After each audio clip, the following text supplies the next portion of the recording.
দেখতে দেখতে পুজোটা শেষ হয়ে গেল, 4টে দিন কেটে গেল, চারিদিকে বিষাদের সুর, মন খারাপ। এবার হলো মাকে বিদায় দেওয়ার পালা, তাই একদম ট্র্যাডিশনাল সাজে সেজে নিয়েছি। আজকের দিনে আলতাটা মাস্ট, সাদা লাল শাড়ি পরে যাচ্ছি মাকে বরণ করতে। থালাও সাজিয়ে নিয়েছি। মন তো খারাপ করছে, মন মানছে না মাকে বিদায় দিতে, তবুও নিয়ম অনুযায়ী তো মানে বরণটা আজকে করতে হবে, বিদায়ও দিতে হবে, এবং আমাদের আরও একটা বছরের অপেক্ষা। চারিদিকে বিষাদের সুর, বরণ শুরু হয়ে গেছে। আর আজকের ঢাকের বোলটাও যেন অন্য রকমের আওয়াজ। মায়ের মুখটা দেখেও অন্যরকম লাগছে।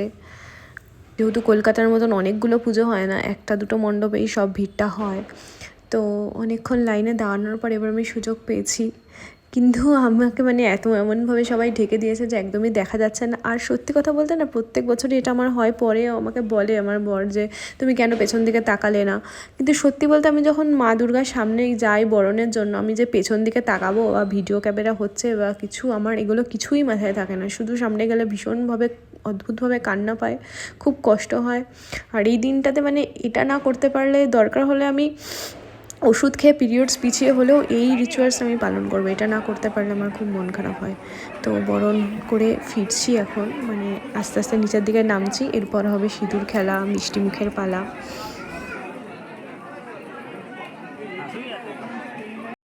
মণ্ডপ থেকে নেমে আসার পর বাইরে এসে এবার হচ্ছে সবাই মিলে একটু সিঁদুর খেলবো, ফটো তুলবো, সবাইকে মিষ্টি মুখ করাবো, এইসবই চলছে এখন।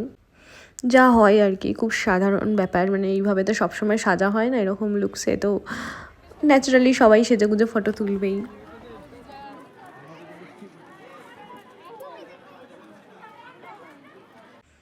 ভেতরে যখন দাঁড়িয়ে থাকি প্রত্যেকবারই অনেকজনের সাথে আলাপ হয়, অনেক বন্ধু বান্ধব হয় আর কি। এইবার আমরা আর একদম বিসর্জন অবধি থাকবো না। অন্যবার আমরা একদম ট্রাকে ঠাকুর তুলে বিসর্জন করতে যাওয়া অবধি দেখি, কিন্তু ওটা আমার ভীষণই মন খারাপ লাগে, তা দেখতে ভালো লাগে না। তো এবার বাড়ি চলে যাবো।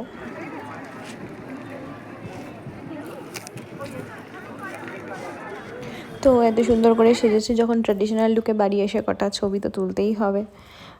তো যাই হোক, বিসর্জনের ভিডিওগুলো আমি অন্য জায়গা থেকে পেয়েছি, কালেক্ট করেছি, তাই তোমাদের সাথে শেয়ার করছি। কিন্তু আমার স্পেশালি মা দুর্গা যখন আসেন ওটাই ভালো লাগে, যখন যাই আমার এটা একদমই ভালো লাগে না দেখতে।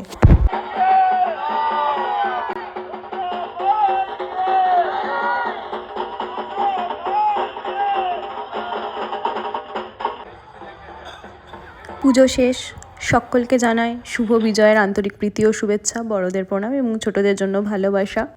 আরও একটা বছরের অপেক্ষা। বলো দুর্গা মায় কি জয়।